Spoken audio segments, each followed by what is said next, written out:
تمسك بسنته واقتفى أثره إلى يوم الدين ثم أما بعد أيها الإخوة والأخوات رحمني الله وإياكم قال الله عز وجل يا أيها الذين آمنوا اتقوا الله حق تقاته ولا تموتن إلا وأنتم مسلمون فإن أحسن الكلام كلام الله وخير الهدي هدي محمد صلى الله عليه وسلم وشر الأمور محدثاتها فإن كل محدثة في الدين بدعة وكل بدعة ضلالة وكل ضلالة في النار والعياذ بالله. إخواني وأخواتي في الدين رحمني الله وإياكم. Kita bersyukur kepada Allah dengan kita mengakui setiap nikmat yang kita dapatkan semata-mata hanya dari Allah. Wa ma bikum min ni'matin famin Allah. Lisan kita mengikrarkan dan menyatakan bahwasanya kita mensyukuri nikmat tersebut dengan senantiasa kita menyatakan falhamdulillah. Maka segala puji hanya milik Allah tabaraka wa taala. Sembari kita jadikan segala nikmat yang diberikan oleh Allah itu semuanya kita kerjakan dalam nilai-nilai ketakwaan dan juga dalam rangka untuk mendekatkan diri kepada Allah Subhanahu wa taala, sebagaimana Rasul kita Muhammad sallallahu alaihi wasallam berlindung kepada Allah dari berubahnya suatu nikmat menjadi niqmah, menjadi nikmat menjadi niqmah. Sebagaimana sebagian salaf rahimahullah menyatakan kullu ni'mah la tuqarrib minallahi fahiya bariyah. Setiap nikmat yang tidak menjadikan orang-orang yang diberikan nikmat tersebut tidak semakin dekat dengan Allah Azza wa Jalla, maka kenikmatan tersebut hanya menjadi sebuah baliyah, petaka dan sebab kebinasaan bagi seorang tersebut. Makanya Imam Ahmad rahimahullah beliau menyatakan sebuah faedah penting daripada syukur terhadap nikmat Allah. Beliau menyatakan bahwasanya mensyukuri nikmat Allah hafizun li ni'amil haliyah, menjaga nikmat yang sedang kita dapatkan, jalibun li ni'amil mustaqbalah, menjadi magnet dan penarik untuk nikmat-nikmat yang lain. Orang-orang yang mereka mampu mensyukuri nikmat Allah Azza wa Jalla dalam sebuah nikmat dan perkara yang saat itu sedang dia rasakan, maka dengan syukur itu menjaga nikmat tersebut senantiasa ada dan langgeng pada diri orang tersebut. Orang yang saat ini diberikan oleh Allah Azza wa Jalla kendaraan roda 2, hendaknya dia bersyukur kepada Allah agar yang roda 2 ini tetap bersama dia dan menjadi daya tarik untuk roda 4. Bukan malah justru yang 4 enggak dapat, yang 2 hilang. Karena apa? Tidak adanya rasa syukur kepada Allah Azza wa Jalla. Kalau dinyatakan bahwa menjaga nikmat yang sedang dirasakan, berarti apa yang sedang kita dapatkan ketika itu dari nikmat Allah, kita syukuri nikmat tersebut, maka akan terjaga nikmat itu senantiasa bersama dengan kita. Sementara ketika kemudian seseorang kufur kepada nikmat Allah Subhanahu wa ta'ala, tidak mensyukurinya, maka hal tersebut menjadikan nikmat itu akan hilang. Jangankan untuk mendapatkan tambahan, yang sudah didapatkan akan pergi dari dirinya. Makanya ma'asyarul muslimin muslimat rahimanillah wa iyyakum, sedikit di antara hamba-hamba Allah yang bisa bersyukur kepada Allah Azza wa Jalla, sebagaimana Umar bin Al-Khattab radhiyallahu taala anhu ketika beliau mendengar seseorang yang berdoa kepada Allah, Allahumma ja'alni minal qalil, ya Allah jadikan aku dari orang yang sedikit. Beliau awalnya marah. Kenapa meminta demikian? Orang ini menyatakan, wahai Amirul Mukminin, bukankah Allah bercerita tentang Nabi Nuh, sedikit yang beriman, tentang orang yang bersyukur, sedikit di antara hambaku yang bersyukur, orang-orang yang berfikir, qalilan ma tadhakkarun, qalilan ma tashkurun, qalilan ma tu'minun, wa qalilun min ibadiya asy-syakur. Banyak sekali disebutkan dengan kata-kata sedikit. Dan di dalam Al-Quran, kalau disandingkan dengan kata yang sedikit, biasanya adalah tentang kebaikan, sementara yang banyak tentang keburukan. Walakinna katsiran minan nasi la ya'lamun walakinna aktsarahum lil haqqi karihun. Allah sebutkan tentang keburukan-keburukan yang banyak. Maka dalam surah Al-An'am Allah katakan wa in tuti'. Terus mana hafadzul Quran nih? Wa in tuti' aktsara man fil ardi yudilluka an sabilillah. Allah menyatakan kalau kalian taati kebanyakan orang yang di muka bumi ini, maka akan menyesatkan kalian dari jalan Allah Azza wa Jalla. Karena terkadang keselamatan bersama dengan yang sedikit, keberhasilan bersama dengan golongan yang sedikit. Oleh karena itu betul ketika Nabi kita Muhammad sallallahu alaihi wasallam dari 73 golongan dan kelompok satu yang menjadi penghuni surga Allah Azza wa Jalla, yang ciri-cirinya disebutkan oleh Rasul sallallahu alaihi wasallam, yang mereka berada di atas jalannya Nabi sallallahu alaihi wasallam dan jalannya para sahabat. Semoga Allah Subhanahu wa taala menjadikan kita hamba-hambanya yang bersyukur, dan semoga Allah Subhanahu wa taala menetapkan kita bersama di antara mereka hamba-hamba Allah yang senantiasa bisa memahami dan memaknai makna dari syukur itu sendiri. Salawat dan salam kita sampaikan dan kita haturkan kepada Nabi yang kita cintai, Rasul yang kita muliakan, Muhammad bin Abdullah sallallahu alaihi wasallam. Semoga salawat dan salam terlimpah tercurah kepada keluarga beliau, sahabat-sahabiat beliau, juga kepada setiap umat yang istiqamah di dalam menatapi tuntunan dan syariat beliau sallallahu alaihi wa ala alihi wa sahbihi wasallam hingga hari kiamat kelak. Ikhwani wa akhwati fid din yang dirahmati oleh Allah Azza wa Jalla, banyak orang di zaman kita saat ini mereka lebih mengedepankan penampilan, mereka lebih mengedepankan tentang penampakan diri mereka, ya, indah luarnya saja, tubuhnya, parasnya, mobilnya, rumahnya, tunggangannya dan sebagainya. Dan memang itu semuanya disebabkan karena zaman yang saat ini sudah memaksa manusia untuk hal tersebut, sehingga banyak di antara manusia mereka lebih condong untuk memperhatikan apa yang ada pada fisik dan badan mereka. Salah satu buktinya ketika mereka sakit badan, mereka segera untuk mencari dokter supaya sakitnya disembuhkan.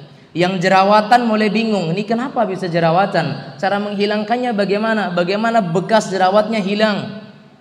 Orang-orang yang punya kendaraannya rusak, satu hari saja pagi nggak bisa dihidupkan, siang sudah sampai ke bengkel. Iya atau tidak? Iya atau tidak? Ada nggak orang yang kendaraannya berdiam diri rusak di rumah sampai berbulan-bulan? Nggak ada yang tahan saya rasa. Namun mengapa apabila hati kita mendapatkan sakit, hati kita sudah mulai menjadi hati yang tidak peka dengan kebenaran, tidak kita segera cari obat untuk menawar sakit hati tersebut? Sementara Allah Azza wa Jalla menyatakan inna akramakum indallah atqakum. Nabi sallallahu alaihi wasallam menyatakan innallaha la yanzuru ila suwarikum wala ila ajsamikum walakin yanzuru ila qulubikum wa a'malikum. Nabi kita Muhammad SAW menyebutkan Allah tak pandang kepada muka kita, tidak memandang kepada jasad kita, hati dan amal yang dipandang oleh Allah Azza wa Jalla. Oleh karenanya hendaknya kita sebagai seorang muslim, sebagai seorang hamba Allah, sebagai seorang mukmin, memperhatikan kesucian hati kita, memperhatikan kebersihan hati kita. Jangan biarkan hati kita membeku. Dan ini yang kita angkat tema pada hari ini, mengapa hatiku membeku.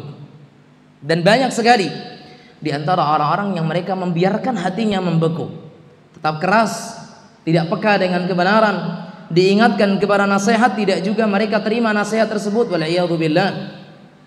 Ikhwani wa akhwati fi din yang dirahmati oleh Allah Azza wa Jalla, sebenarnya sumber kebaikan seorang mukmin itu ada pada hatinya. Hatinya bersih, amaliyah badannya pun akan bersih. Baik hatinya, baik perbuatannya. Jelek hatinya tampak dalam perbuatan sehari-harinya.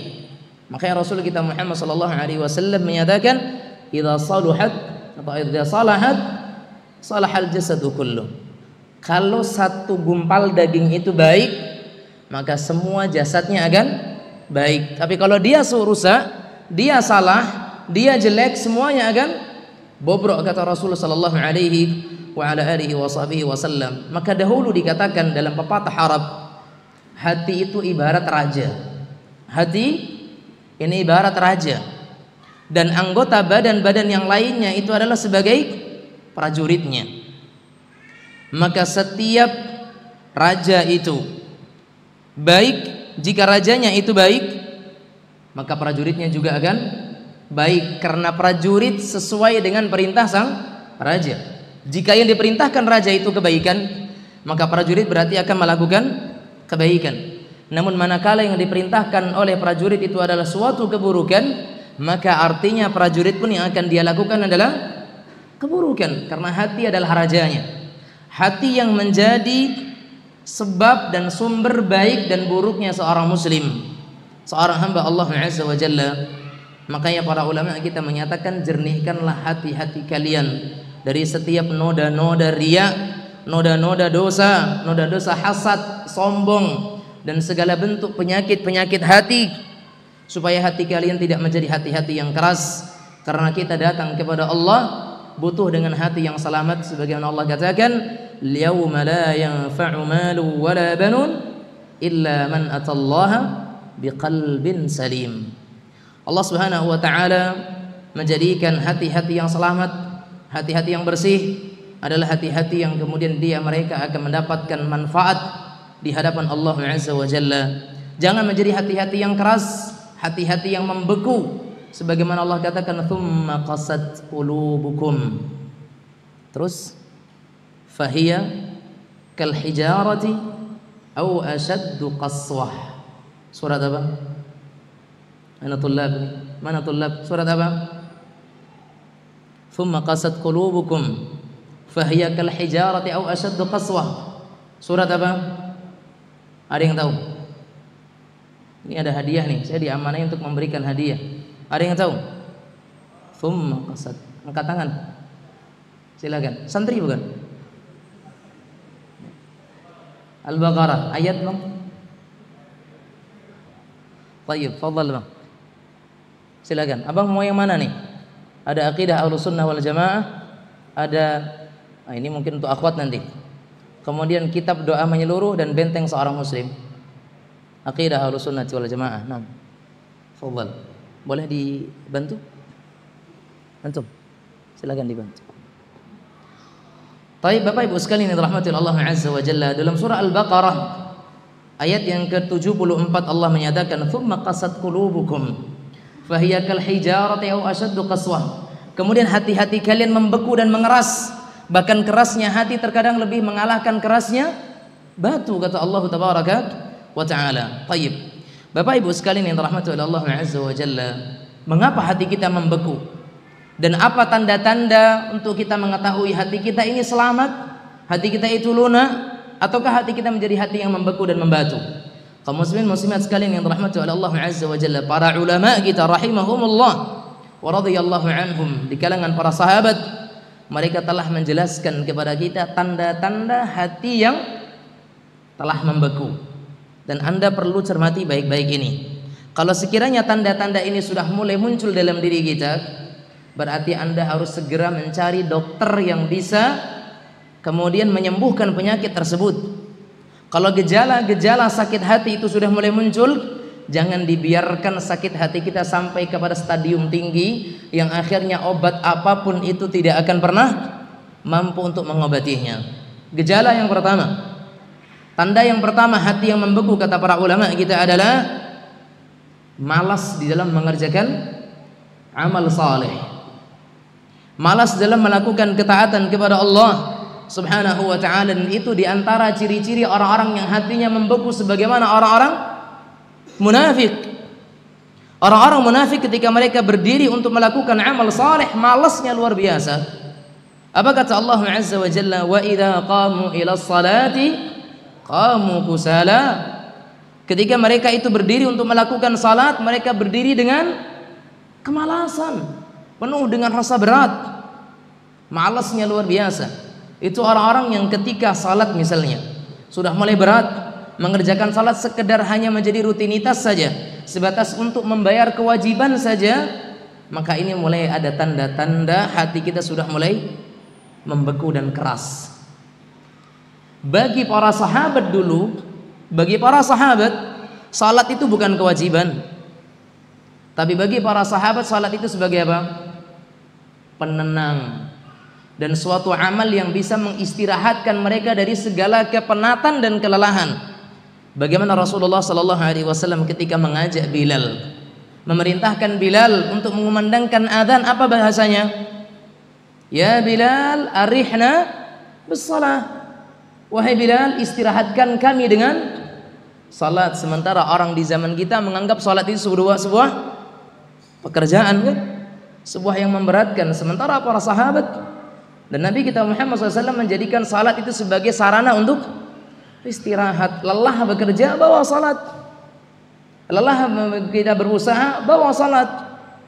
Apalagi orang-orang tua yang mereka ingat anak-anaknya di pesantren, anak-anaknya mereka sedang masa belajar. Anda ingat anak Anda dalam salat, tambah salatnya. Sebagaimana para ulama mengatakan apa? Inni la usalli thumma adhkuru waladi fa azidu fi salati. Kata Rasul kita Muhammad sallallahu alaihi wasallam, sungguh aku sedang salat, kata beliau. Kemudian dalam salatku aku lihat atau aku teringat dengan anakku yang sedang belajar, anakku yang sedang menuntut ilmu, fa azidu fi salati, maka aku tambah rakaat salatku, kata beliau. Kata orang ini, kenapa?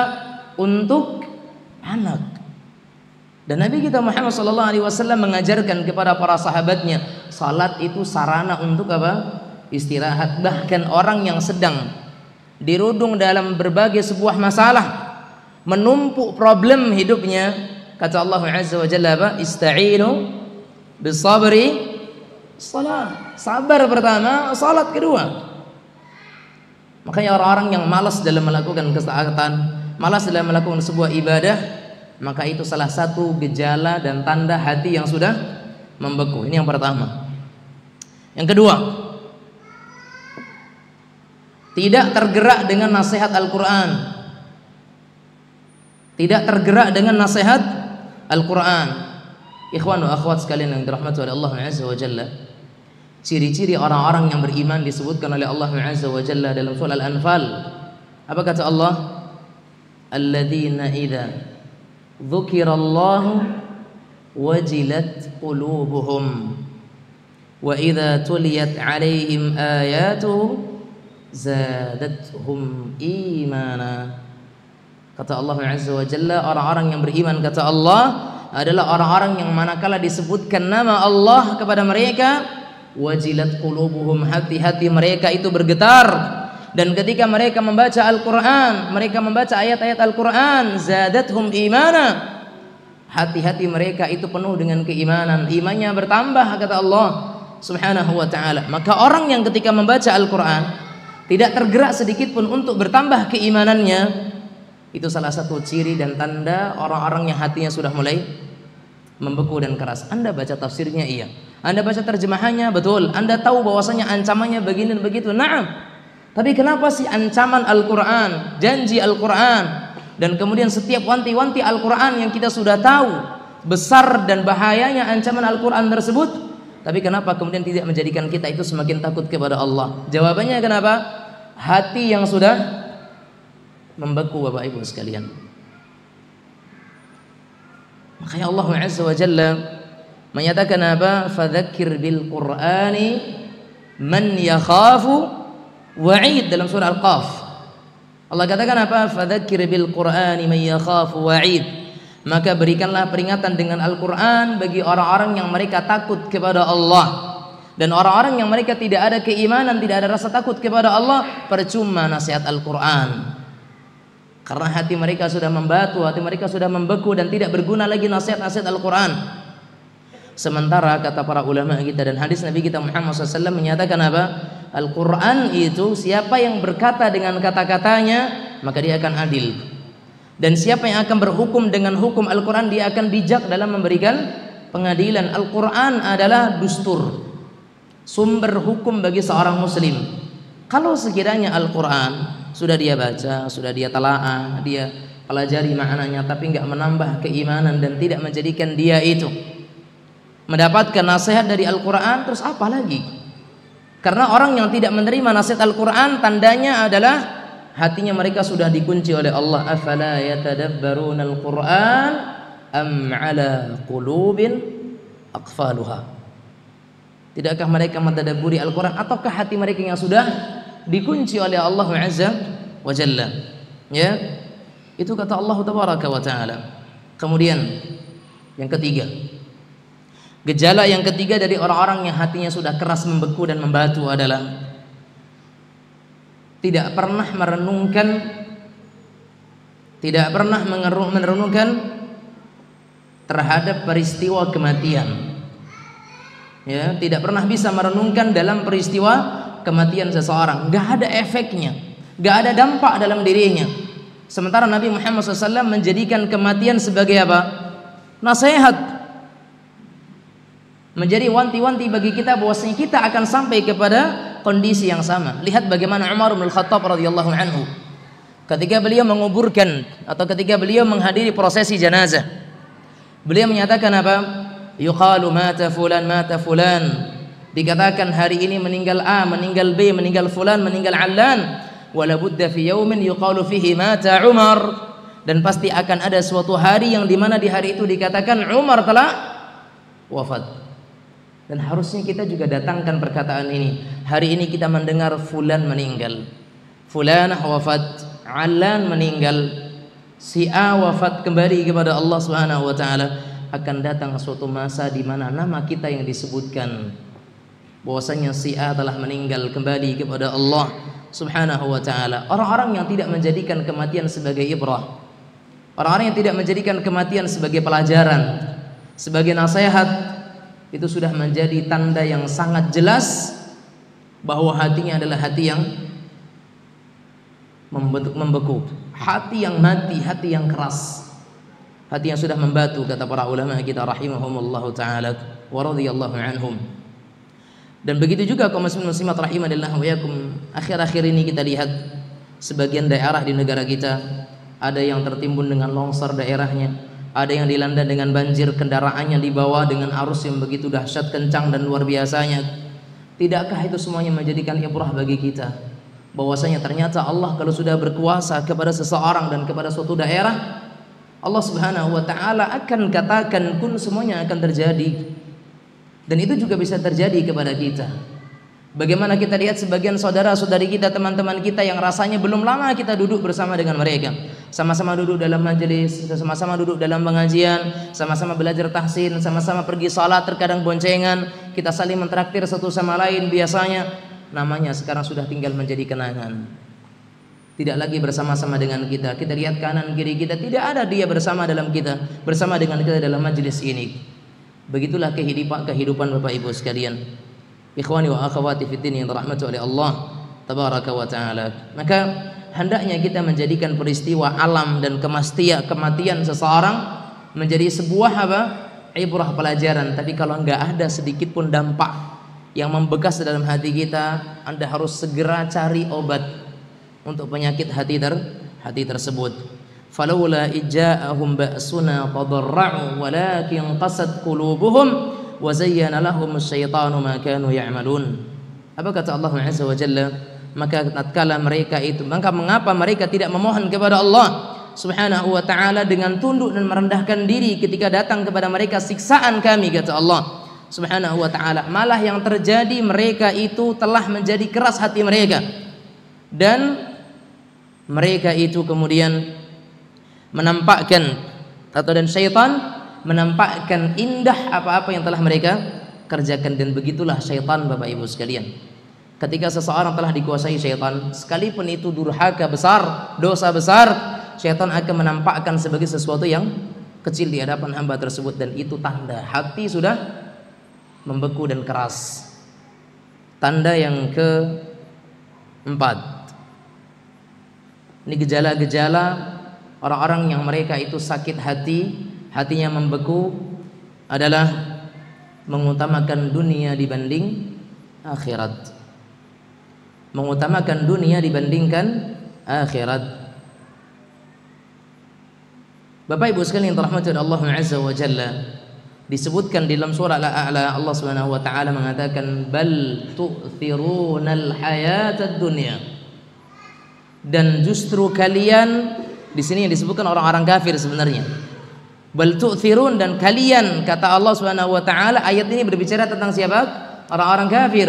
Bal tu'thirunal hayatad dunya, dan kalian wahai orang-orang kafir lebih memilih kehidupan dunia. Tapi kenyataannya sekarang orang-orang muslim berada dalam kondisi yang sama, lebih cinta kepada dunia dibandingkan akhirat. Oh, kita itu mencari dunia, wajar kita hidup di dunia. Kita mencari uang, kita berusaha berbisnis, boleh, karena memang kita hidup di dunia butuh dengan yang namanya uang, tapi tidak semata-mata untuk uang. Kata Allah Azza wa Jalla, wabtaghi fima ataakallahu daral akhirah. Carilah akhirat dengan apa yang telah Allah rizkikan kepada kalian. Dan memang Allah mengatakan wala tansa nasibaka minad dunya, dan jangan kau lupakan bagian kalian dari dunia. Tapi ada satu kalimat yang Allah katakan apa? Wa ahsin, dan perbaikilah. Maksudnya apa? Perbaikilah dalam mencari dunia, perbaikilah dalam berusaha, baik-baiklah dalam kita berbisnis. Anda yang pernah melihat postingan daripada Ustaz Ariful Bahri hafizahullah taala, ketika ditanya oleh seseorang tentang bagaimana nasihat engkau untuk para pedagang, beliau menyatakan apa? At-tujarul fujjar. Para pedagang itu mereka orang-orang fujar, orang-orang yang banyak ngumpulin dosa. Ini bukan berarti celaan bagi para pedagang, ya lah, wallah, enggak. Para pedagang juga dikatakan bahwasanya separuh bahkan sumber kekayaan dalam perdagangan, kalau mereka bisa baik dalam perdagangannya. Kata Nabi Muhammad SAW, at-tujarul fujjar. Orang yang berdagang itu mereka itu dalam keburukan, dan mereka orang-orang yang peluang dosanya itu besar, ya. Illa man barra wattaqa wa tasaddaqa, kecuali orang yang melakukan kebaikan jujur dalam jual belinya, wattaqa dibarengi dengan ketakwaan, wa tasaddaqa dan banyak bersedekah. Orang yang berjualan harus ada 3 sifat ini. Bar, orang yang baik dalam menjual, baik dalam menyampaikan barang, baik dalam menyebutkan cacat suatu barang, baik dalam menawarkan harta dan barang dagangan. Wattaqa, bertakwa kepada Allah. Jangan sampai dia untuk mendapatkan keuntungan besar mencari modal haram, menyampaikan sumpah palsu dalam dagangannya. Watasaddaqa, dan banyak bersedekah. Ini bagi para pedagang harus sering-sering bersedekah, karena peluang Anda mendapatkan harta subhat dalam dagang itu sangat besar potensinya. Maka bersihkan harta dengan apa? Sedekah. Tayyib. Maka jangan kita utamakan dunia dibandingkan akhirat, karena siapa yang mengutamakan dunia dibandingkan akhirat, itu tanda-tanda hati yang sudah membeku, kata para ulama kita. Kemudian yang kelima, sebab hati yang sudah membeku dan diagnosa ataupun ciri-ciri hati yang sudah keras dan membeku adalah merasa gundah dan gelisah berkesinambungan, merasakan gundah dan gelisah yang berkesinambungan. Dalam kata lain, jarang mendapatkan ketentraman dan ketenangan. Padahal salat sudah, sedekah juga alhamdulillah, ngaji juga iya, tapi ternyata resah saja, gundah gelisah. Tayyib. Sebab karena mungkin masih ada dosa yang belum ditutupi oleh Allah, belum diampuni oleh Allah, dan Anda belum minta ampun kepada Allah Subhanahu wa ta'ala. Karena efek daripada dosa, kata Sufyan Ats-Tsauri rahimahullahu ta'ala, tidaklah aku melakukan sebuah dosa kecuali aku akan melihat dampak negatifnya pada apa? Diriku, keluargaku, dan tungganganku, kata beliau rahimahullah. Entah kita yang sakit-sakitan, entah anaknya yang banyak ujian rumah tangganya, atau mungkin kendaraannya yang baru kemarin masuk bengkel, hari ini bengkel lagi, baru kemarin ban yang kanan bocor, hari ini baru perjalanan yang kiri pula yang pecah. Banyaknya kendala-kendala itu terkadang teguran dari Allah Azza wa Jalla, bahwasanya ada dosa yang belum Anda minta ampun kepada Allah dan belum dihapuskan oleh Allah Azza wa Jalla. Kemudian jamaah sekalian yang dirahmati oleh Allah Azza wa Jalla, ini gejalanya. Ada 5 gejala. Kemudian setelah kita ketahui gejalanya, biasanya dokter ketika mereka ingin mengobati pasien, dia sampaikan gejala penyakit ini Bu, Bapak Ibu sekalian, gejalanya begini, dan nampaknya kalau gejalanya pada Bapak, ada pada Ibu, maka berarti Bapak mengidap penyakit A, kan begitu. Biasanya pasien bertanya, "Dok, sebabnya apa sih? Sebabnya apa? Kenapa saya bisa penyakit seperti ini, saya bisa sakit seperti itu?" Begitu juga hati Bapak Ibu sekalian. Tadi ciri-ciri orang yang hatinya sudah membeku ada 5. Sekarang kita akan ketahui sebabnya apa. Sebab yang menjadikan hati itu membeku dan mengapa hati kita itu membeku. Sebab yang pertama, karena kecintaan terhadap dunia yang berlebihan. Kecintaan kepada dunia yang berlebihan. Cinta kepada dunia itu boleh Bapak Ibu sekalian, tapi jangan sampai berlebihan. Itu yang dibenci oleh Allah Tabaraka wa Ta'ala. Cinta dunia akan melalaikan kita dari akhirat. Cinta dunia akan membuat kita lupa akan kematian. Cinta dunia menjadikan kita itu terus takut untuk mati, sementara kita pasti akan mati di sana. Taib. Orang-orang yang mereka itu cinta dunia, maka mereka adalah orang-orang yang akan terpapar dengan penyakit tadi. Hati yang akan keras dan mati atau membeku. Ibnu Qayyim rahimahullahu ta'ala, beliau pernah menyatakan, semakin manusia itu cinta kepada dunia, maka akan semakin malas dari ketaatan dan akan semakin keras hatinya. Dan itu sudah mutlak terjadi kepada seseorang. Semakin cinta dia kepada dunia, semakin hilang responsifnya dia kepada akhirat, menjadikan dia tidak terlalu bisa mementingkan akhiratnya, dan yang ada dalam pikirannya adalah dunia dan dunia. Dan tidak seharusnya seorang muslim demikian. Kita gantungkan diri kita kepada Allah. Kita jadikan Allah Subhanahu wa Ta'ala itu mengerti dan memiliki segala sesuatunya, dan itu yang harus kita tanamkan dalam diri kita. Allah Maha Mampu, Allah Maha Kuasa, Allah tidak ada hambatan sedikit pun baginya. Ketika seorang hamba bergantung kepada Allah Azza wa Jalla, dia lakukan usaha, jangan lupakan akhirat, serahkan hasilnya kepada Allah Subhanahu wa Ta'ala. Itu manusia yang baik. Tapi terkadang orang terlalu khawatir, ini saya kalau nggak fokus dalam usaha nanti nggak dapat hasil. Sementara Allah Subhanahu wa Ta'ala tidak menuntut ada hasil, karena hasil Allah yang menentukan. Tapi yang Allah tuntut adalah usaha kita dan tawakal kita kepada Allah Subhanahu wa Ta'ala. Nabi kita katakan apa? Burung itu ketika dia berangkat pagi ke perut kosong, pulang dalam perut kenyang. Karena apa? 2. Pertama, tawakalnya besar, dan yang kedua adalah usaha. Kalau cuman ada orang mengatakan tawakal, duduk di rumah saja, saya bertawakal kepada Allah. Kalau burung tadi dia sandarkan kepada Allah rezekinya, tapi dia nggak keluar dari sarangnya, dapat nggak makanan? Nggak akan dapat. Sama ketika seseorang menyatakan bahwasanya bukankah surga dan neraka bagi seseorang itu sudah ditetapkan? Betul. Rezeki Anda juga sudah ditetapkan. Kalau begitu tak usahlah kerja, tahu juga akan dapat rezeki. Begitu? Tidak. Kata Nabi kita Muhammad SAW, i'malu fakullun muyassarun lima khuliqalah. Beramal, bekerja, karena segala sesuatu akan dimudahkan kepada apa tujuan dia diciptakan oleh Allah Azza wa Jalla. Oleh karenanya Allah Subhanahu wa Ta'ala banyak menjelaskan dalam Al-Quran tentang hinanya dunia, dan saya nggak perlu bahas di sini karena saya rasa antum dan kaum muslimin muslimah sekalian sudah sering dengar ayat-ayat yang menyebutkan dunia itu hina, dunia itu kecil, nggak ada apa-apanya, semuanya milik Allah Subhanahu wa Ta'ala. Iya. Bahkan sampai Nabi Muhammad SAW menyamakan dunia dengan, bukan menyamakan, lebih menghinakan dunia dibandingkan bangkai kambing. Nabi kita Muhammad SAW menghinakan dunia dibandingkan sebelah sayap nyamuk. Ya Allah, ini semuanya dalam rangka untuk menghinakan dunia. Tapi ternyata banyak orang yang berebut bangkai, waliyadzubillah, akhirat abadi Bapak Ibu sekalian. Sementara dunia ini fana dan sementara. Ya, yang kekal hanya akhirat.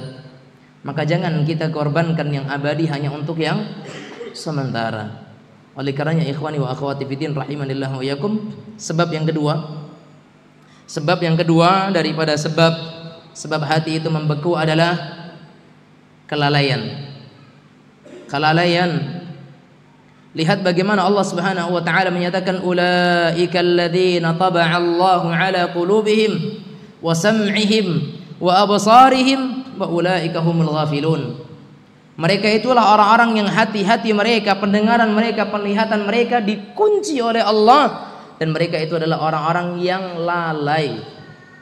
Kelalaian kita dari suatu ibadah menjadikan kita itu akan mendapatkan hati yang keras, hati yang membeku, hati yang membatu. Dan ini dijelaskan oleh Allah Subhanahu wa taala, dan Allah telah mengabarkan tentang orang-orang yang Allah jadikan hati-hati mereka keras karena kelalaian mereka. Bagaimana Allah katakan walaqad dara'na li jahannama katsiran minal jinni wal ins.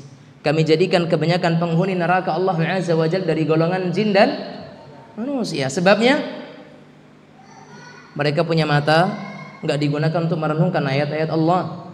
Mereka punya telinga tidak digunakan untuk mendengarkan nasihat dan ayat-ayat Allah. Mereka punya hati tidak untuk mengolah apa yang Allah Subhanahu wa taala berikan kepada mereka, Allah turunkan kepada mereka. Apa kata Allah Azza wa Jalla? Ulaika kal an'am. Mirip binatang mereka tuh. Kalau kita dipanggil oleh seseorang, kok mirip hewan? Kok mirip binatang? Marah gak? Marah. Tapi Allah menyatakan kita mirip hewan, kita antang-antang saja. Kita malah santai-santai saja.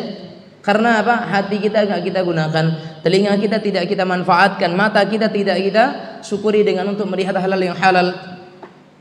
Dan itu semua sebab hati kita menjadi keras. Kemudian sebab yang ketiga dari penyakit-penyakit hati tadi adalah sahibus su, teman yang jelek. Teman yang jelek, teman yang buruk, teman yang tidak mengingatkan seseorang kepada agama Allah Subhanahu wa taala. Keberadaan orang-orang yang seperti ini akan merusak. Maka dikatakan dalam pepatah Arab as-sahibu sahib. Teman itu menarik. Teman itu berimbas, berefek kepada kepribadian seseorang. Sampai dikatakan seseorang kalau ingin melihat seseorang, lihat siapa yang menjadi temannya.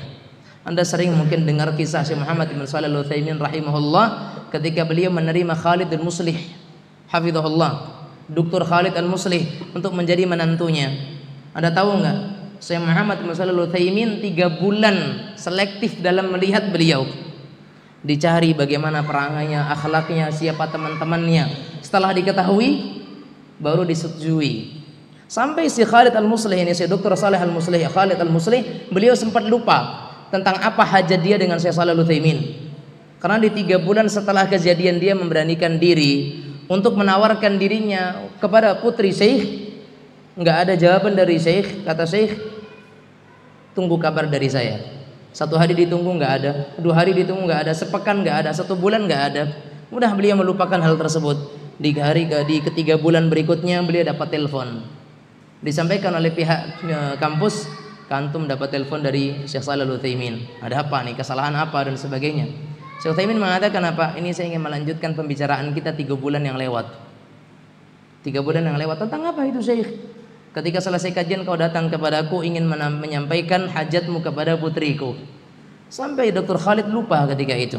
Ternyata ketika dicari-cari alasannya, beliau rahimahullah mencari siapa teman-teman Dr. Khalid Al-Muslih ini. Hafizahullah. Rahimahullah Syekh Muhammad bin Shalih Al-Utsaimin.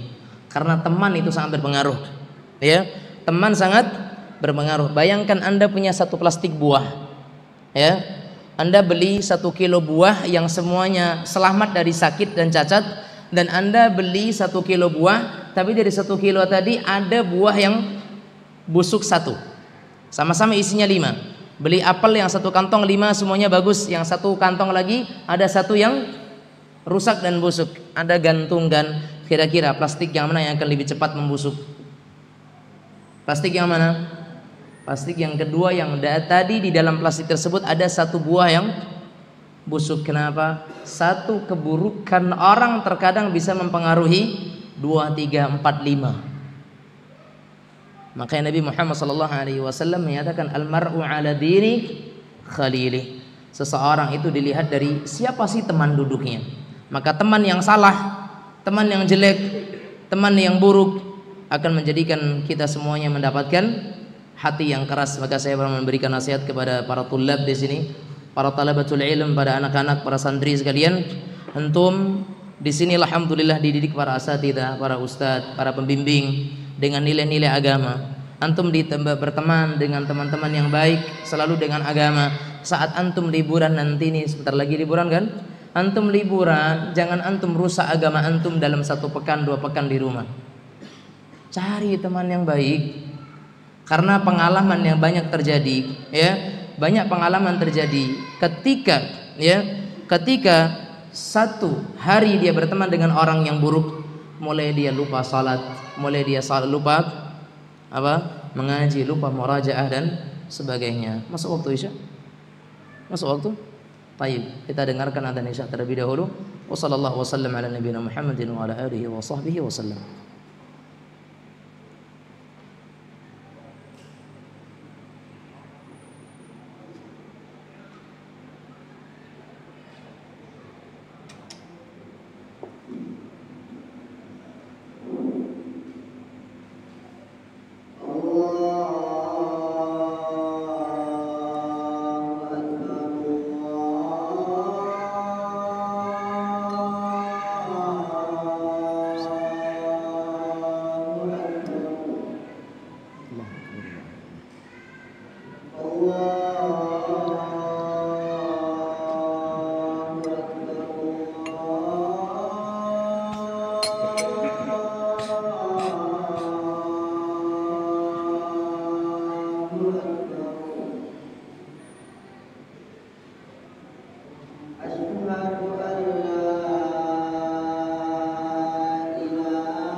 Alhamdulillah wa kafa wa salatu wassalamu ala abdihi alladhi istafa wa ala alihi wa sahbihi wa man ihtada bihadihi ila yaumin alqahu amma ba'd. Ikhwani wa akhawati kaum muslimin muslimat ahibati fillah rahimanillah wa iyyakum. Kemudian sebab yang keempat dari sebab-sebab seseorang itu menjadi keras hatinya adalah noda maksiat, noda dosa dan maksiat. Manakala seorang muslim terjatuh dalam dosa dan maksiat, maka dia akan tergoda untuk melakukan dosa yang lain. Dan Anda harus pahami ini satu poin penting banget. Seseorang terjatuh dalam satu dosa, maka itu adalah pintu gerbang yang akan membawa kepada pintu-pintu yang lain. Ibaratnya itu adalah pintu rumah, dan di rumah tadi ada kamar-kamarnya. Ketika Anda buka pintu rumah tersebut, maka kita akan lihat pintu-pintu yang lain. Begitulah dosa.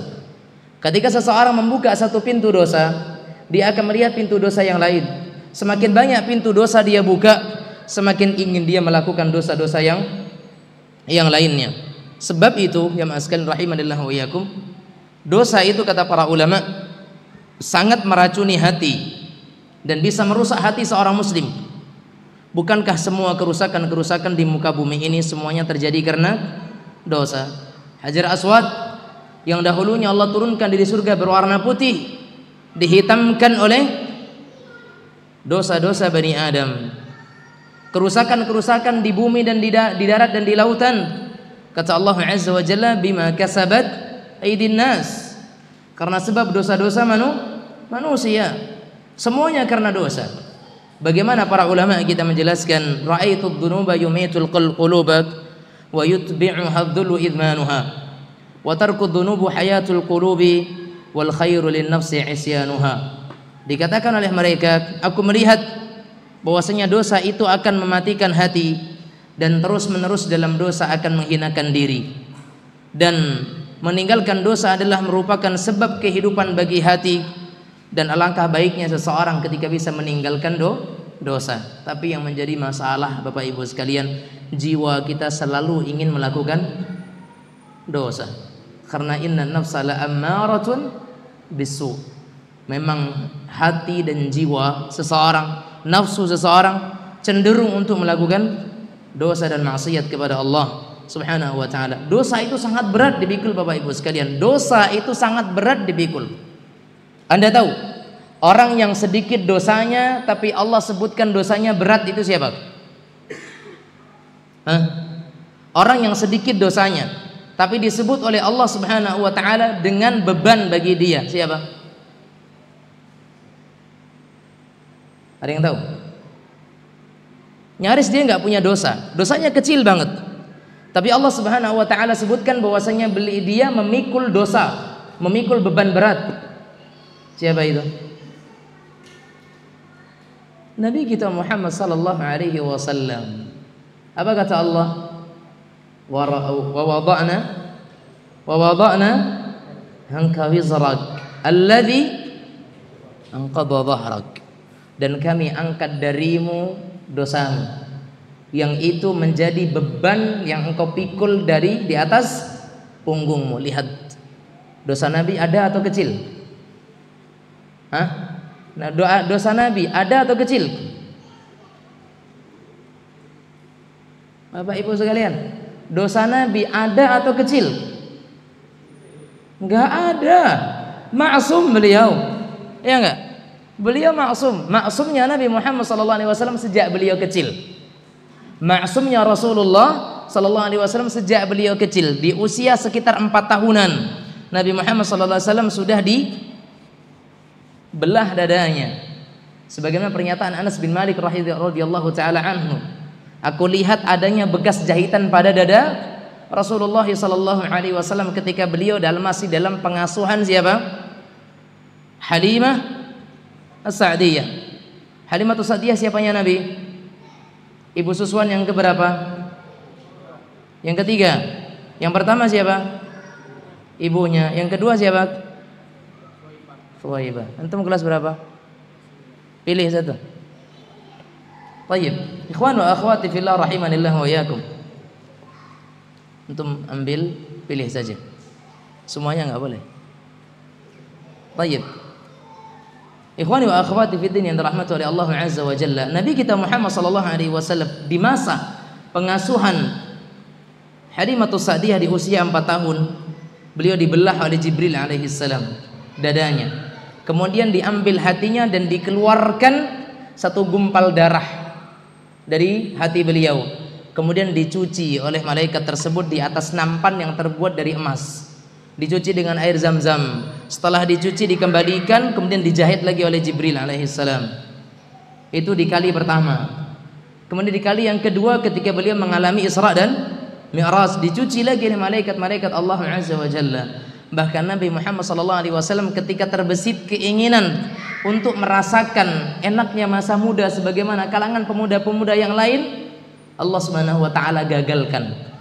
Ya, pernah di masa muda beliau sallallahu alaihi wasallam ketika Nabi Muhammad SAW sedang menggembala kambing untuk membantu pamannya, karena Nabi Muhammad SAW tidaklah menggembala kambing kecuali apa? Untuk membantu kehidupan pamannya Abu Talib yang ketika itu beliau dalam pengasuhan pamannya yang memang secara ekonomi agak kurang, ekonomi Abu Talib, ya.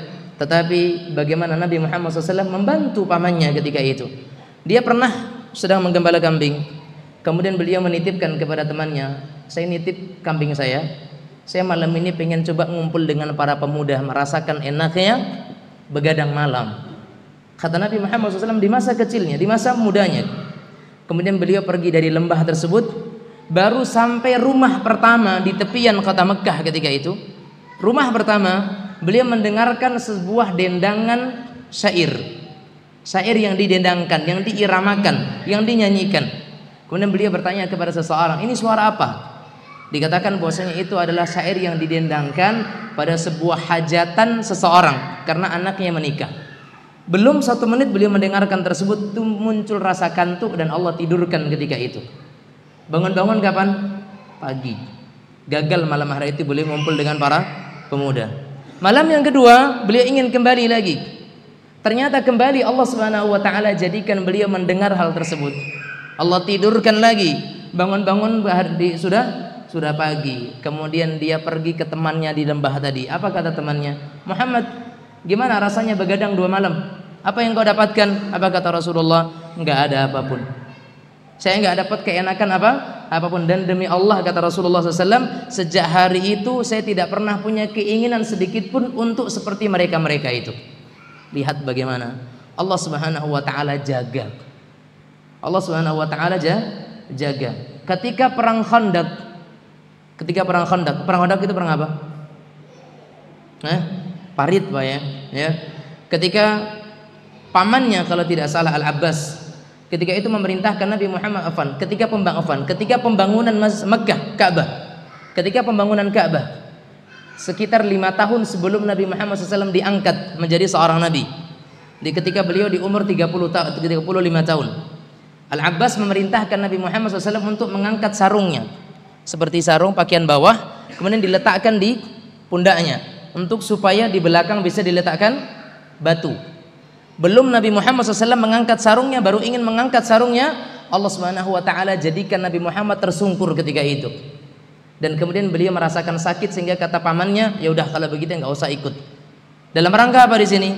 Allah ingin menjaga supaya aurat Nabi Muhammad SAW tidak tersingkap. Demikianlah Rasulullah SAW. Tapi ternyata sebagian kesalahan kaum muslimin membuatkan beban berat bagi beliau. Kalau orang yang tidak melakukan dosa merasa terbebani dengan dosa orang lain, bagaimana bagi si pelaku dosa itu sendiri? Lebih berat, lebih ringan? Lebih berat. Karena orang lain tidak akan memikul dosa orang yang lain. Wala taziru waziratun wizra ukhra. Ini kata Allah Azza wa Jalla. Dan ini menjelaskan kepada kita masing-masing bertanggung jawab atas apa yang mereka lakukan. Baik. Kemudian poin yang terakhir yang kita sampaikan setelah tadi kita sebutkan gejala, tanda-tanda hati yang sakit atau hati yang membeku. Kemudian sebab-sebabnya, ya. Ketika dokter sudah menyebutkan gejalanya, kemudian menyebutkan sebabnya, apa yang dilakukan dokter setelah itu? Memberikan resep obatnya. dan begitu pula yang disebutkan oleh para ulama. Ya, maka kita sebutkan apa yang menjadi penawar-penawar bagi hati yang keras dan kemudian untuk melembutkan hati tersebut. Apa yang melembutkan hati? Pertama, mempelajari ilmu syar'i. Mempelajari ilmu syar'i artinya Al-Quran dan sunnah Rasulullah sallallahu alaihi wa ala alihi wasallam. Karena siapa yang mengenal Allah Subhanahu wa taala dengan sebenar-benarnya, niscaya Allah akan jadikan hatinya itu tenang. Allah akan jadikan hatinya itu tentram. Tapi siapa yang jauh dari Allah, tidak mengenal Allah, fa inna lahu ma'isyatan dhanka. Baginya kehidupan yang sempit, kehidupan yang rumit. Rasanya nggak ada masalah, usaha jalan lancar-lancar saja, tapi kok nggak ada ketenangan. Semua hati kita merasa resah, gelisah, gundah. Sebabnya apa? Tadi. Makanya lembutkan dengan apa? Sering-sering nuntut ilmu, duduk bersama dengan orang-orang yang saleh. Itu yang pertama. Yang kedua, masih kembali kepada tadi. Kalau kita lihat sebab-sebab dan gejalanya, berarti kita akan tahu obatnya apa, yaitu sering-sering mengingat kematian. Sering mengingat kematian dan alam akhirat. Kata Rasulullah sallallahu alaihi wasallam, "Wallahi law ta'lamuna ma a'lam la dhahiktum qalilan wa la bakaitum katsiran." Demi Allah, kalau kalian tahu apa yang saya ketahui, kalian akan banyak menangis dan sedikit tertawa. Akthiru dzikra hadzimil ladzat. Kata Rasulullah sallallahu alaihi wasallam, perbanyaklah mengingat penghancur kenikmatan, kelezatan dunia, yaitu kematian, kata Rasul sallallahu alaihi wasallam. Lihat bagaimana Nabi kita Sa'id ibn Jubair. Sa'id ibn Jubair beliau menyatakan, "Lau faraka dzikrul mauti qalbi la khasyitu an yafsuda alayya qalbi." Kata beliau, seandainya mengingat kematian itu hilang dari diriku, maka aku khawatir hatiku akan rusak. Kalau sekiranya mengingat kematian itu tidak ada lagi dalam diriku, maka aku khawatir hatiku akan rusak, kata Sa'id bin Jubair rahimahullah wa radhiyallahu anhu. Kemudian jemaah sekalian yang dirahmati oleh Allah Azza wa Jalla, ini sebab atau obat yang kedua, ya. Kemudian yang ketiga, penawar atau obat yang ketiga adalah sering-sering ziarah kubur. Sering-sering ziarah kubur. Di samping mengingat kematian, sering-sering ziarah kubur. Bahkan kalau bisa ikuti prosesi penguburan. Lihat bagaimana saat jasad seseorang terbujur kaku di sana, tidak bisa berteriak meminta tolong. Sekalipun dia meminta tolong tidak didengar, kecuali siapa? Thaqalain, ya kan? Kecuali tidak didengar oleh dua makhluk, jin dan manusia, tapi didengar oleh makhluk yang lain, dan tidak ada manfaatnya. Oleh karena itu jemaah sekalian, mengingat kematian, ziarah kubur, penuh dengan kita merenungkan keadaan kita di sana, tinggal di daerah yang sempit, ya, rumah yang sangat ala kadarnya, gelap, panas, tidak memiliki teman kecuali teman kita adalah amal kita. Bagaimana keadaan kita bersama ketika itu? Maka akan menjadi sebuah hal yang mengerikan kalau sekiranya kita mengingatnya dan merenungkan hal tersebut. Dan Nabi kita Muhammad SAW menyatakan, zurul qubur fa innaha tudzakirukumul akhirah. Ziarahlah kubur kalian, sesungguhnya menziarahi kubur mengingatkan kalian kepada akhirat. Kemudian yang keempat,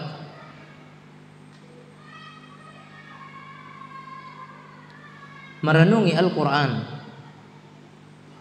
Merenungi Al-Quran. Antum alhamdulillah, para tulab di sini terutama, antum di sini diajarkan Al-Quran, suruh menghafal Al-Quran. Jangan lupakan waktu khusus untuk merenungkan Al-Quran, memahami Al-Quran, membaca tafsiran daripada Al-Quran tersebut. Ambil faidahnya, ambil manfaatnya. Karena di antara orang yang menghajar Al-Quran adalah hajar membacanya, hajar dalam menghafalnya, hajar dalam mentadabburinya, juga hajar dalam mengamalkannya. Maka setelah antum baca, antum menghafal, pahami. Setelah itu kemudian berusaha untuk mengamalkannya. Alladzina amanu wa tatma'innu qulubuhum bi dzikrillah, ala bi dzikrillah tatma'innul qulub. Anda renungkan di sini. Setelah Anda renungkan ayat ini, Anda akan tahu sebab yang kelima, yaitu apa? Memperbanyak zikir kepada Allah. Ya.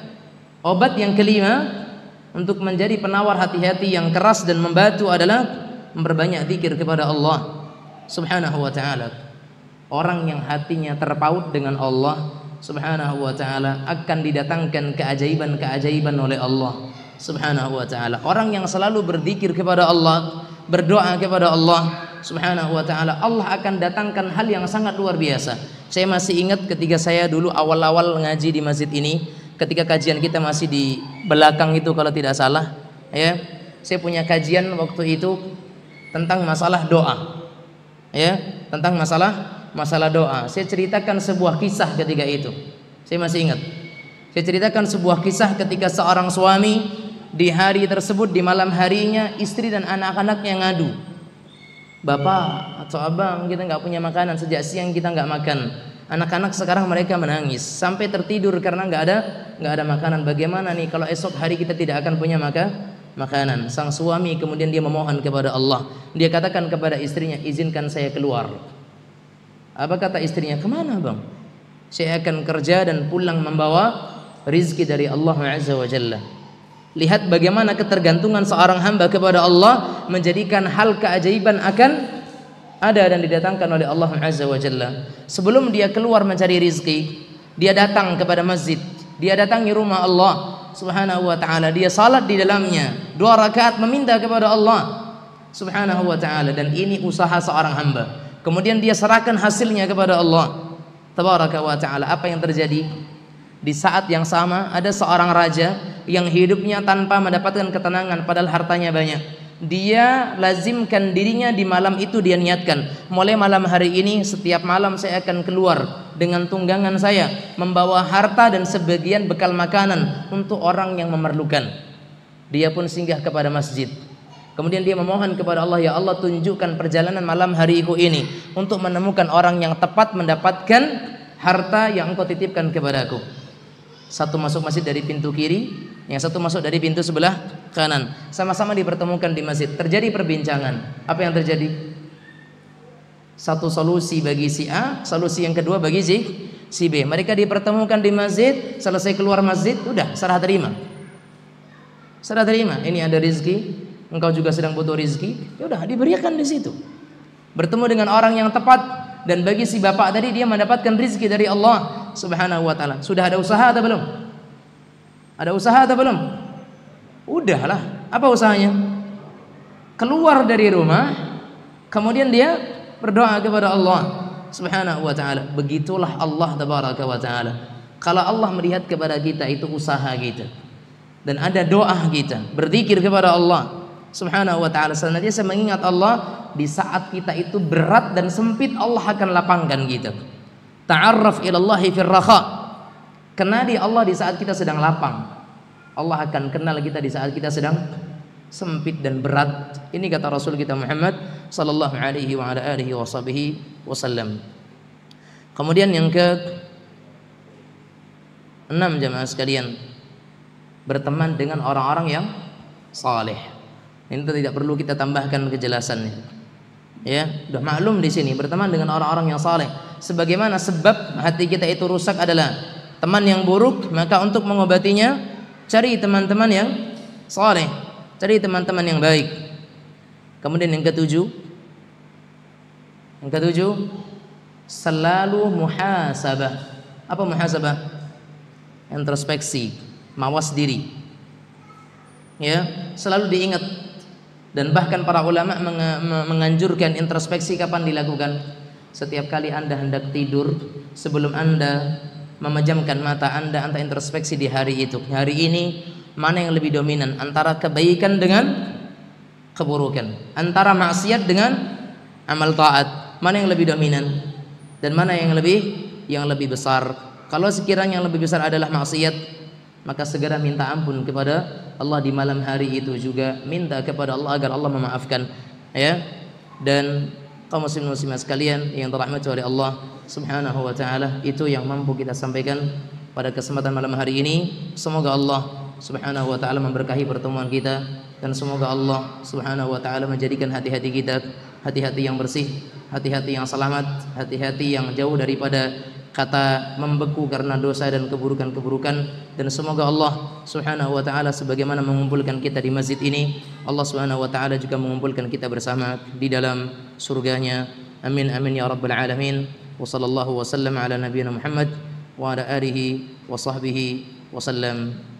Silakan kalau ada yang mau bertanya. Silakan Bapak. Sebentar Pak. Bagi ibu-ibu yang mau bertanya silakan ditulis dalam kertas dan silakan diajukan ke depan. Silakan Pak.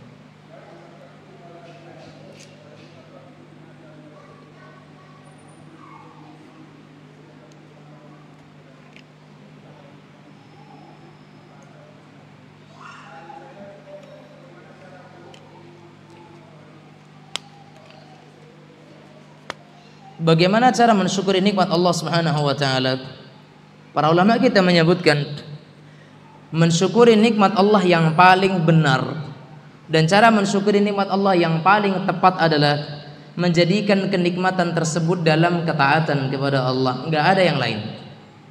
Contohnya nikmat mata. Bagaimana mensyukuri nikmat mata? Jadikan dia dalam hal ketaatan kepada Allah. Bagaimana mensyukuri nikmat telinga? Jadikan dia untuk hal yang dihalalkan. Bagaimana mensyukuri nikmat sehat? Jadikan kesehatan kita untuk mendekatkan diri kepada Allah. Bagaimana mensyukuri nikmat harta? Jadikan harta sebagai jalan untuk mendapatkan ridha Allah, jalan surga Allah Subhanahu wa taala. Dan itu cara mensyukuri nikmat Allah. Kalau saya katakan syukur dengan lisan, semua kita mungkin sudah. Mensyukuri dengan pengakuan, kita semuanya sadar bahwa nikmat nggak pernah kita dapatkan selain dari Allah. Tinggal yang ketiga tadi, yang terakhir, menjadikan kenikmatan itu dalam rangka melakukan ketaatan kepada Allah Subhanahu wa taala, dan itu merupakan nikmat yang paling atau cara yang paling benar dalam mensyukuri nikmat Allah Subhanahu wa taala. Wallahu taala alam bissawab. Nah, silakan, ada yang lain? Silakan.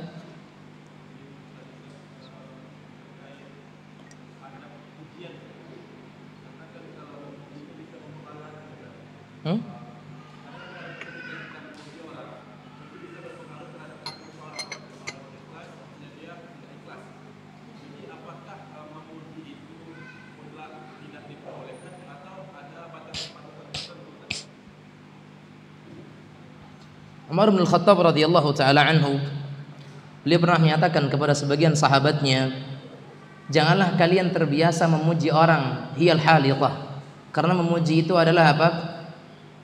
Ibarat seperti mesin pencukur yang akan mencukur habis sebab kebaikan.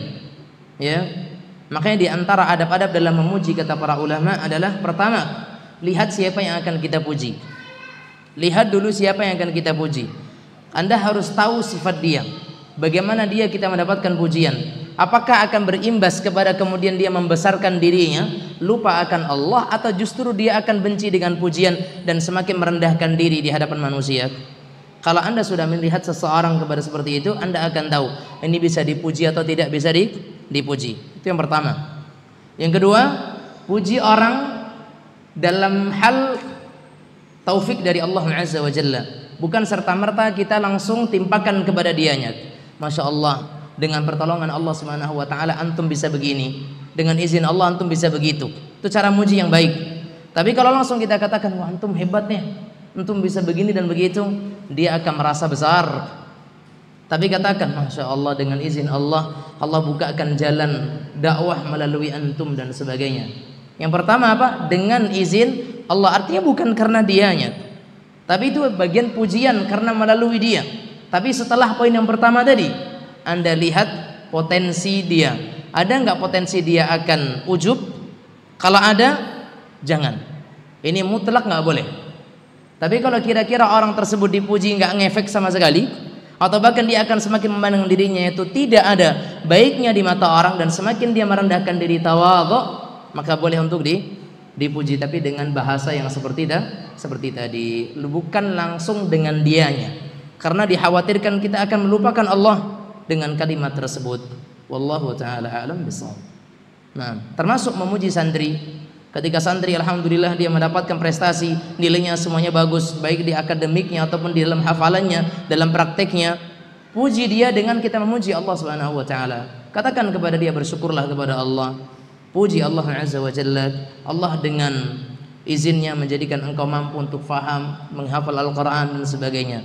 Jadi dia pun di samping dia merasa tersanjung, tapi dia mendapatkan pelajaran bahwasanya ini semuanya didapatkan hanya dengan izin Allah Subhanahu wa taala. Wallahu taala a'lam bissawab. Nah, saya ada pertanyaan di sini masuk. Mau nanya Ustadz, jika duit kita hilang, apakah itu bukan rezeki kita atau duit itu hilang karena dosa kita? Ya, dua-duanya. Ya, duit Anda hilang pertama karena itu bukan rezeki. Karena itu rezeki Anda nggak akan hilang. Tapi kalau hilang berarti karena bukan rizki. Itu yang pertama. Yang kedua, itu juga karena dosa-dosa. Lihat tadi perkataan Sufyan Ats-Tsauri rahimahullah, ketika aku melakukan dosa pasti aku akan melihat adanya dampak pada diri, keluarga, tunggangan, dan juga dalam masalah rizki. Ya, perasaan tadi dari rumah ada 100.000, pas sampai di warung hilang aja.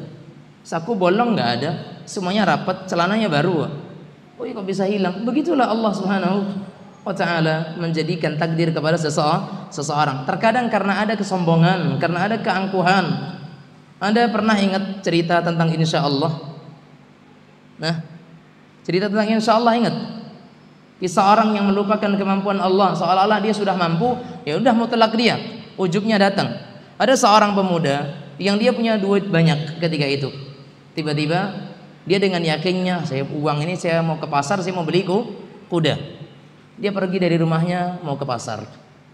Sampai di tengah jalan temu sama teman. Mau kemana antum? Mau ke pasar. Ngapain ke pasar? Beli kuda. Emang udah ada uangnya?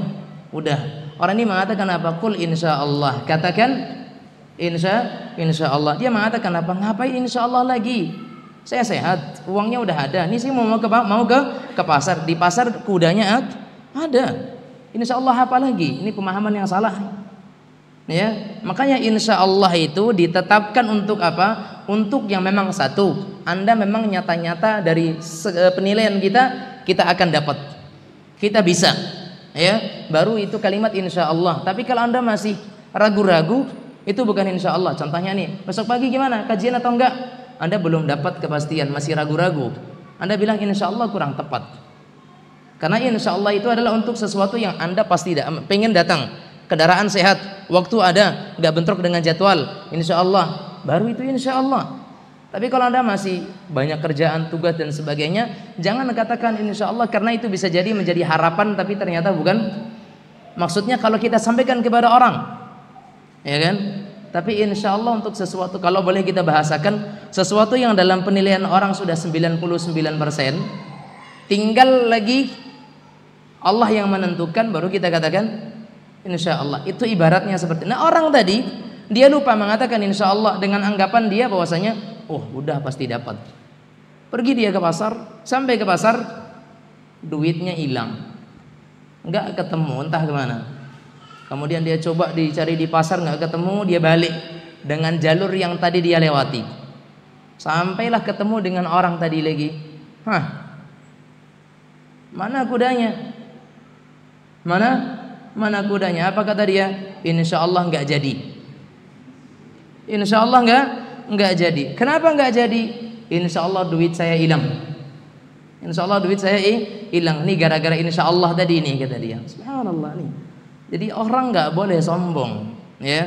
Terus jadikan Allah Subhanahu wa taala itu adalah yang menjadi sebab dia dapat dan sebab itu hilang. Maka betul di sini bisa jadi karena memang itu bukan rezeki dia, dan juga karena dosa-dosa dia. Semuanya benar di sini. Bukan rezeki antum, betul. Dan itu juga karena dosa-dosa kita. Wallahu a'lam bishawab. Nah, ada pertanyaan yang lain? Dari akhwat ada?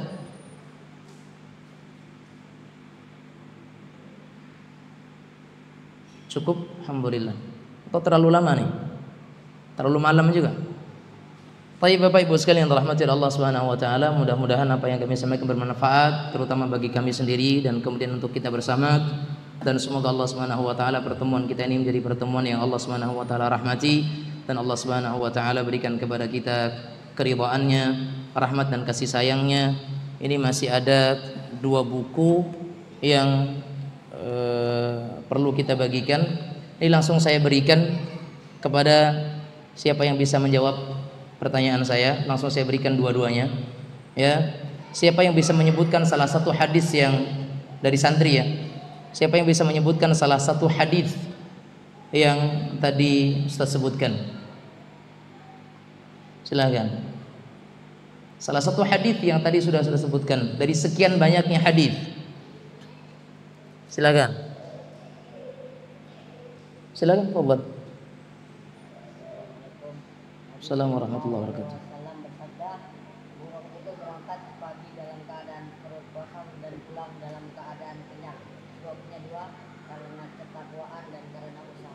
Baik, itu artinya bunyi hadisnya? Enggak tahu, Ustaz. Baik, ini diizinkan atau enggak nih?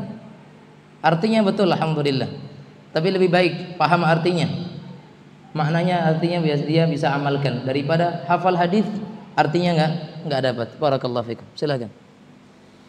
Baik, Bapak Ibu sekalian yang dirahmati Allah Subhanahu wa taala, semoga Allah Subhanahu wa taala mengumpulkan kita bersama dalam surganya sebagaimana Allah mengumpulkan kita di masjid yang kita muliakan ini, dan kita memohon kepada Allah ampunan dari setiap segala keburukan dan kesalahan, dan semoga Allah Subhanahu wa taala memaafkan kita semuanya. Dan saya juga meminta maaf kepada seluruh hadirin yang hadir, kepada para kaum muslimin muslimat sekalian kalau sekiranya ada kesalahan dari apa yang kami sampaikan atau barangkali terlalu lama dalam menyampaikan, dan semoga Allah Subhanahu wa taala mengampuni kesalahan kami. Wassallallahu wasallam wa baraka wa an'ama ala abdihi wa rasulihi Muhammad wa ala alihi wa sahbihi wasallam, walhamdulillahirabbil alamin, wa subhanakallahumma bihamdik asyhadu an la ilaha illa anta astaghfiruka wa atubu ilaik, wa billahi taufiq, wassalamu alaikum warahmatullahi wabarakatuh.